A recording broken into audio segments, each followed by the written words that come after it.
परिवार लाभ कार्ड क्या है?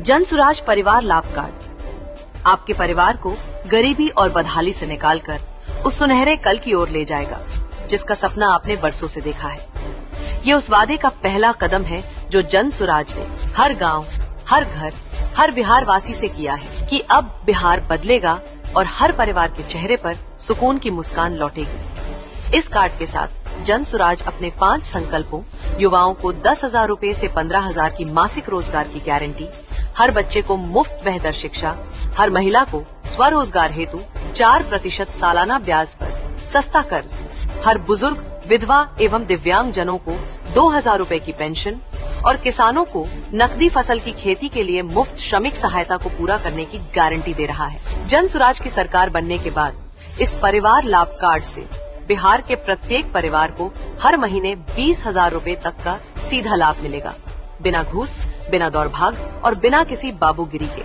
नवंबर में जन सुराज की सरकार बनते ही परिवार लाभ कार्ड धारकों को सरकारी योजनाओं में पहली प्राथमिकता दी जाएगी। इनको अलग से पंजीकरण की जरूरत नहीं होगी। अब मदद मांगनी नहीं पड़ेगी। हक खुद चलकर आपके दरवाजे तक आएगा। ये परिवार लाभ कार्ड आपके परिवार के सम्मान, अधिकार और भविष्य की एक ठोस गारंटी है। ये कार्ड गवाह है हमारी उस ईमानदार कोशिश का जो बिहार को गरीबी और बदहाली से बाहर निकालने के लिए शुरू हुई है, व्यवस्था बदलने के लिए शुरू हुई है।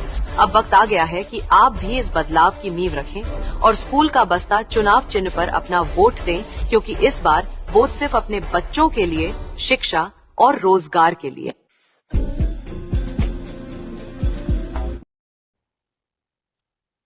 नमस्कार।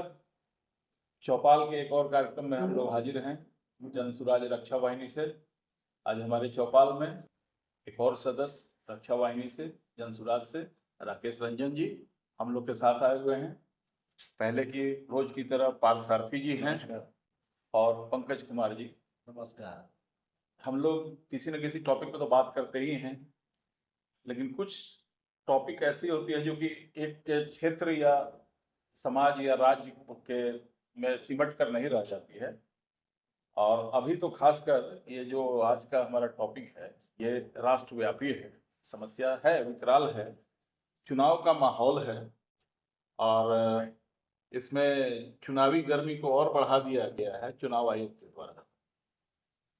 राकेश जी, क्या आपको लगता है कि ये समय अभी पुनरीक्षण कार्यक्रम के लिए, जब इनके पास पिछले लोकसभा के बाद से भी विधानसभा के बाद से 4 साल का समय था, तो अभी ये किया जा रहा है मतदाता में सूची में से, जैसे सारे दल के लोग बोल रहे हैं कि नाम काटा जा रहा है किसी खास वर्ग का और ये वो। जी देखिए, सबसे पहला तो ये समय है, आपने बहुत गलत समय को चुना है। अभी हमारा इलेक्शन है सर, विधानसभा का। बस तो अब आपको लगना है विधानसभा की तैयारी में, इलेक्शन की तैयारी में, तो आप मतदाता सूची के ऊपर क्यों पीछे पड़े हैं? इसमें दर्शाता है कि आपका मनसा गलत है। क्यों? क्योंकि अगर जो ये सूची आप सोच रहे हैं कि गलत है, मतदाता सूची में गलत किया गया है या आपके हिसाब से जबरदस्ती लोगों को जोड़ा दिया गया, जबरदस्ती को जोड़ा गया वोट बैंक बढ़ाने के लिए, तो पिछले साल इस पे जो हमारा एमपी का इलेक्शन हुआ है, लोकसभा का, तो वो लोकसभा इलेक्शन गलत हो गया है। हाँ, क्योंकि चीजें तो वही हैं। हाँ, उसी मतदाता सूची उसके बाद से हाँ, अगर बढ़ा भी होगा तो आधा % या पॉइंट में कुछ होगा। उसके बाद तो है नहीं कि लोकसभा के बाद अचानक से मतदाता बढ़ गए होंगे। नहीं, ऐसा कोई अभी वैसा चलाया भी नहीं गया है व्यवस्था की मतदाता सूची में नए लोगों को जोड़ा जाए। हाँ, वो सब होता है जब आपका लोकसभा इलेक्शन था, उसके पास आपके 4 साल का समय था। उस 4 साल में आपको पहले कर लेना था, फिर आपको अपना इलेक्शन आप पंकज जी इसको कैसे देखते हैं जो अभी जो हो रहा है? मेरा अपना जो समझ है उसमें 2 ही चीज दिखाई पड़ रहा है। एक तो समय ठीक नहीं है निर्वाचन आयोग के लिए, ये समय उचित नहीं। कैसे? अभी अब चुनाव है बिहार में, हमारे यहाँ वो आप चल रहे हैं घर घर वेरीफाई करने मतदाता। पहले तो आपका जो बना हुआ लिस्ट है उसमें 18 साल का नया लड़का को जोड़ते हैं, क्योंकि नए उत्साह से पहली बार विधानसभा में अपने राज्य के विकास में, प्रगति में नया मतदाता। हाँ, मुख्य काम तो वो था तो उसको छोड़ के आप 2000 से पहले बना हुआ है तो 2000 के बाद बना हुआ है, ये आप देख रहे हैं, तो इस उचित समय नहीं है। स्कूल बैग मिला नहीं है, स्कूल बैग मांग कर लिया है, क्योंकि बिहार के गरीबी से निकलने का रास्ता है स्कूल बैग, बिहार की अशिक्षा को खत्म करने का रास्ता है स्कूल बैग, बिहार से बेरोजगारी खत्म करने का रास्ता है स्कूल बैग। लालू नीतीश ने यहाँ के बच्चों के पीठ पर बोरा बांधा है, जनसुराज यहाँ बिहार के बच्चों के पीठ पर स्कूल का बस्ता बांधना चाहता है, यही संदेश। इस समय इसके लिए नहीं था। एक दूसरा चीज की निर्वाचन आयोग का व्यवस्था भी जो है, जो प्रबंधन होना चाहिए, वो प्रबंधन उचित नहीं है। इस प्रबंधन, अब भी लोग कहाँ घर घर पहुंचे, घर घर नहीं पहुंचे। मतलब आधी अधूरी तैयारी के साथ निर्वाचन आयोग अपना फतवा जारी करती है, आदेश जारी करती है, अब ये उस पर मतलब एक क्या पार्थसारथी जी, मतलब फॉर्मेलिटी पूरा कर रही है चुनाव आयोग की। देखिए बहुत सारी बातें हैं इसमें। एक तो इससे पहले भी जो चुनाव हुआ था महाराष्ट्र में, उस समय भी आप इसी तरह की हरकत किए थे। कहीं ना कहीं क्वेश्चन मार्क कटघरे में खड़ा करता है सरकार को, केंद्र सरकार को, कि आप उसी समय क्यों करते हैं जब महाराष्ट्र का इलेक्शन था, हरियाणा का इलेक्शन था, अभी बिहार का इलेक्शन है, तब आप चले वोटर लिस्ट वेरीफाई करने। भाई मेरे, पहले महाराष्ट्र के बाद आपके पास समय था, आप कंटिन्यूटी में करते, पूरे देश में करवाते, बात समझ में आती। हरियाणा में था, उसके बाद भी बहुत समय था। जो चुनाव आयोग का कहना है जी कि बहुत सारे विदेश के, मतलब जो देश के बाहर के हैं वो विदेशी हैं, चाहे बांग्लादेशी हो, नेपाली हो या म्यांमार के हो, कि उन लोग की घुसपैठ बहुत हुई है और उन लोग अपना उसके लिए आधार कार्ड और ये बना लिए हैं। उसके लिए भी सरकार दोषी है भाई। बांग्लादेशी आके, नेपाली आके आपके यहाँ आधार कार्ड बनवा ले रहा, क्यों बनवा ले रहा? और वही इसके लिए आम जनता को क्या है, क्या करना है आम जनता को उससे? तो ये समस्या तो सिर्फ बिहार या महाराष्ट्र का नहीं है, पूरे ये देश तो की है। पूरे देश की समस्या है। इसका आपको अगर करना था तो आप लगातार करते ना। आप महाराष्ट्र में के इलेक्शन के पहले आप वहां करवाए, हरियाणा के इलेक्शन के पहले आप वहां करवाए, अब बिहार का इलेक्शन है तो इससे तो रिजल्ट पे इफेक्ट बहुत खतरनाक पड़ेगा। नहीं, इसके लिए होना क्या चाहिए कि जैसे आपको लग रहा है घुसपैठिया बहुत आ गए, हाँ। तो उसके लिए देशव्यापी अभियान चलाइए। देशव्यापी, क्योंकि यार- एक राज्य का ये समस्या नहीं है। एक राज्य का समस्या नहीं कि आपने आज यहाँ पे है, आज सिर्फ बिहार में समस्या होगी इलेक्शन के बस टाइम। हाँ, सबसे ज्यादा समस्या आपको पता है कि बंगाल में है। बंगाल में अब वो इंतजार में होंगे कि जो आज बंगाल में चुनाव के ठीक पहले हम करवाएंगे। पुनरीक्षण का काम करेंगे। इसलिए शक में है, कटघरे में खड़ा होता है सरकार के। भाई आप इसी एक- समय क्यों करवा? एक बात और है, एक साल में सब विदेशी आ गया है। हाँ। 2024 वही, के लोकसभा तो चुनाव का तो पहला कार्य नहीं करवाए। पिछले साल जो चुनाव हुआ लोकसभा बिल्कुल का, बिल्कुल। जिसमें बिहार से अच्छा खासा सीट फिर ले गए हैं, भले ही विकास कहीं और कर रहे हो, लेकिन सीट तो यहीं से ज्यादा ले गए हैं। जी, और उसी मतदाता सूची पर जिसको आज वो जांच कर रहा है। गलत जांच और अगर वो गलत है तो ये कैसे सही होगा? और वो गलत है तो फिर उसको कैंसिल कीजिए। अच्छा, एक चीज ये बताइए, एक साल में कहाँ से सब लोग के दिमाग में ये आता है कि जो चुनाव आयोग है ये तो इंडिपेंडेंट बॉडी है, बिल्कुल तो ये सिर्फ कहने को है या है? कहने को। मेरे ख्याल से कहने को है। अगर जो इंडिपेंडेंट होता, हाँ हाँ। हम्म। तो आज देखिए, आज जो ऑर्डर आया था, आज फिर सभी के विरोध में बैकफुट पे आया है चुनाव आयोग। क्यों? आज आपको लग रहा है कि हमारा वहां पे थूथू हो रहा है पूरे राज्य में कि बीजेपी के उधर से करवाया गया।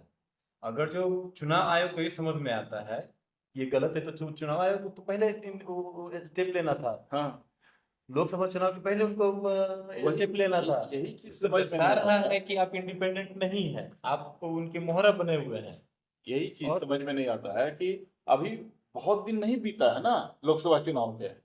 अच्छा, पिछले विधानसभा चुनाव से लेकर अभी बीता हुआ लोकसभा चुनाव तक, मतलब विधानसभा और लोकसभा के बीच में 4 4 साल। साल का अंतर था। बिल्कुल तो 4 साल में चुनाव आयोग को, केंद्र सरकार को लगातार तो उस केंद्र में सरकार वही है ना। ऐसा नहीं है कि पिछले चुनाव के बाद वो आए हैं, इसके पहले भी वही थे। और इलेक्शन कमीशन अगर अपना इंडिविजुअल बॉडी होता तो कंटिन्यूटी में कराता। जिस समय महाराष्ट्र का इलेक्शन था आपने करवाया, संरक्षण करवाया, उसी समय उसको आप कंटिन्यूटी में करते हैं, पूरे पूरे देश पूरे देश में करते हैं। हरियाणा के टाइम पे इलेक्शन हुआ, उस समय ही आप कंटिन्यू कर देते हैं। तो ये तो हो नहीं रहा, तो रिजल्ट पे बहुत ज्यादा प्रभाव करता है। लोकल अगर आप एजेंडा पे हाँ, लड़ रहे हैं हाँ, तो ये फिर हो सकता है कि इस पर प्रभाव पड़े। हमारे जो बिहार का इलेक्शन है इसके रिजल्ट्स पर भी प्रभाव पड़े, किसको जोड़ेंगे किसको हटाएंगे। अभी जो कल का पेपर में 35 लाख लोगों का नाम हटाया जा रहा है। हाँ, भाई 35 लाख कौन लोग है जिसका नाम हटाया है? उसको भी क्लियर कीजिए। वो है ही नहीं कुछ भी, बस सिरे आया न्यूज़पेपर में, यही मीडिया में यही आया 35 लाख वोटर का नाम कट रहा है। किसका नाम कट रहा है? वो 35 लाख कौन है? कौन है वो? कौन लोग? टारगेटेड तो नहीं है, हमको क्योंकि तो अगर लग रहा है अगर आप चीजों को क्लियर नहीं करेंगे। नहीं, देखिए इसमें हो क्या रहा है कि आज के समय में एक ऐसा परिवेश बिहार में बना है कि जितने भी प्लान किए हुए लोग हैं यहाँ के, मैं सिर्फ मजदूर की बात नहीं कर रहा हाँ, हाँ, हूँ, हाँ, प्लान हर स्तर पे, हर स्तर का, वो चाहे एजुकेशन के लिए हो, जॉब के लिए हो, हाँ, चाहे मजदूरी के लिए मजदूरी के लिए हो, लेबर के लिए हो। जितने प्लान किए हुए लोग हैं वो मन बना चुके हैं कि इस बार बिहार में बदलाव लाना है। वो उनको दिल्ली में बैठे हुए ये दिख रहा है। ये संदेश तो हर जगह से आ रहा है। हाँ, तो ये उनको दिल्ली में बैठे हुए दिख रहा है, तो ये सोच रहे हैं कि जो लोग यहाँ से बाहर हैं, आज ये ओपन नहीं कर रहे हैं, जो पार्थ जी ने बताया कि हाँ। कौन लोग हैं 35 लाख जिनको हटाया जा रहा है, आज ये वो ओपन नहीं कर रहे हैं। हमें जो लग रहा है कि वही जो प्रवासी लोग हैं जो बाहर गए हुए हैं, अगर वो वोटिंग के लिए आ जाते हैं समय पर, तो दिक्कत हो जाएगा इनको। और ये तो बेचैनी पहले और से ये ही दिख रही है एक- इन लोगों की। बहुत केंद्र मास सरकार और हाँ। राज्य सरकार की बेचैनी तो बहुत पहले से दिख रही है। और ये बहुत मास वोटर है ये हमारे। हाँ? और वो लोग आएंगे हाँ। इसलिए कि दशहरा, दीपावली और छठ, छठ, इसमें तो तीनों। बिहारी सब आएगा, हाँ, बिहारी सब आएगा। सब बेचारा अपना घर आएगा। हाँ। और उसके बाद हमारे यहाँ चुनाव है, तो उसमें वो भाग लेगा बेचारा। और वो जान रहा है, जबकि वर्तमान सरकार है, वो जान रहा है कि मेरा भविष्य क्या होगा। हाँ, एकदम सही बोल रहे हैं। जबकि चुनाव आयोग को सिर्फ 2 काम करना चाहिए। 18 वर्ष में जो प्रवेश किए हैं प्रवेश किए। उनको जोड़ना, और जिनकी मृत्यु हो मृत्यु गई हुई, है उनको लिस्ट से उनको हटाना। स्ट्राइक आउट कर निकालना। बस इस बीच में इनको 2 ही काम करना। क्योंकि देखिए एक चीज बहुत गंभीर मामला बन के आता है कि अगर नाजायज क्या बोलते हैं, ये आधार कार्ड अगर बना, तो भाई वो किसका बना और किसकी सहमति से बना? क्योंकि आधार कार्ड बनाने के लिए भी आपको बहुत कड़क क्राइटेरिया है। किशनगंज में 125% पॉपुलेशन से 25% ज्यादा आधार कार्ड ऑलरेडी बना तो हुआ। ये किसकी फेल्यूर है? सरकार की फेलियर है। और स्टेट हो या सेंट्रल हो, बीजेपी तो दोनों जगह है। दोनों जगह है। डबल इंजन की सरकार बोलते हैं। डबल इंजन को तो हटा ही दीजिए, इसलिए कि यहाँ तो नीतीश जी की कुछ चल नहीं रही है, और जो उनकी गतिविधियां गाहे बगाहे मंचों पर दिख जाता है तो उनको तो हटा ही दीजिए। लेकिन अगर बीजेपी को भी देखें तो राज्य हो या केंद्र, सभी जगह है। दोनों जगह है, तो समान रूप से जिम्मेवार तो वही है ना। कि अगर फर्जी आधार कार्ड बनता है या फर्जी वोटर आई कार्ड बन गया, आप एक राशन कार्ड मामूली बनवाने जाते हैं तो चप्पल घिस जाता है, बनता तो है नहीं। आधार आप भी बनवाए होंगे, हम भी बनवाए हैं, इतने आसानी से तो बन नहीं गया कि इतने बड़े स्तर पर 35 लाख, और मतलब 35 लाख भी कोई एक जिले में, या अगर सिर्फ सीमांचल में, तो बहुत बड़ी संख्या है ना। नहीं, 35 लाख पूरे बिहार राज्य का वोटर लिस्ट का नाम कट रहा है। तो और किशनगंज जैसा तो ये आंकड़ा छोटा नहीं है ना पार्थ जी, ये आंकड़ा छोटा नहीं है ना। हर लोकसभा में 1 लाख सीट, 1 लाख वोट हो गया तो हर लोकसभा।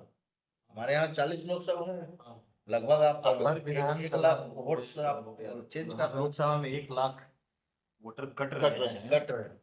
तो इस आधार पर आपको ये तो सरकार से हम लोग और सारे लोग को ही मांग करना चाहिए कि अगर ये फर्जी वोटर हैं तो बिहार से जितने भी लोग जीत कर गए हैं लोकसभा चुनाव, वो भी फर्जी हैं। वो भी फर्जी है, उनकी सदस्यता रद्द की जाए। यही चीज तो कहा जा रहा है कि भाई अभी से 1.25 साल पहले लोकसभा का चुनाव हुआ, मोदी जी उसी से चुनकर प्रधानमंत्री बने, इसी वोटर लिस्ट। अभी तो बिहार उस समय पर ही ठीक था। निर्भर है वो, जो वो आंकड़ा दे रहे थे कि अब की पार पार पार, लेकिन वो तो लटके हुए हैं, वो तो बिहार पर ही लटके हुए हैं। बिहार और यही कारण है कि वो नीतीश कुमार जी को कुर्सी कुमार बनाए हुए हैं, क्योंकि उनको यहाँ से चाहिए।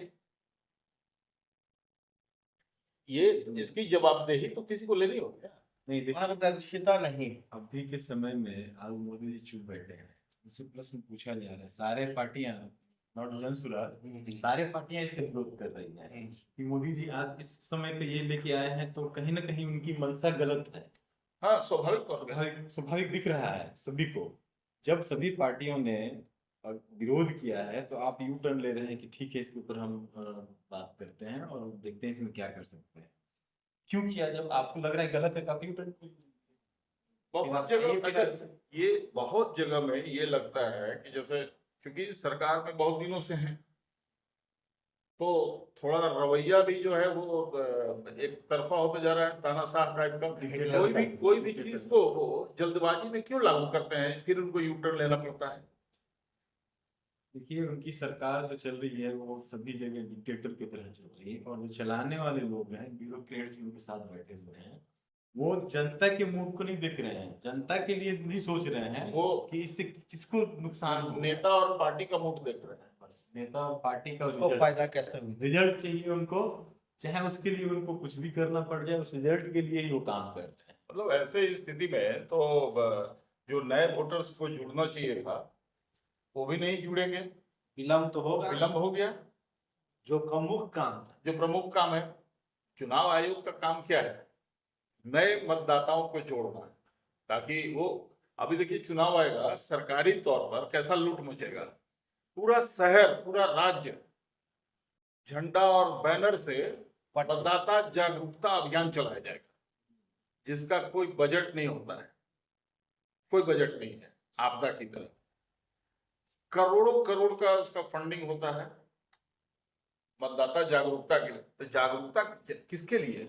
एक तरफ आप जो मतदाता हैं उनको आप काट कर रहे हैं कि आप दिल्ली, बॉम्बे और मद्रास में जो लोग काम करने गए हैं बिहार के लोग, वो लोग वापस ना आ सकें, और एक तरफ मतदाताओं का नाम सूची से हटाया जा रहा है।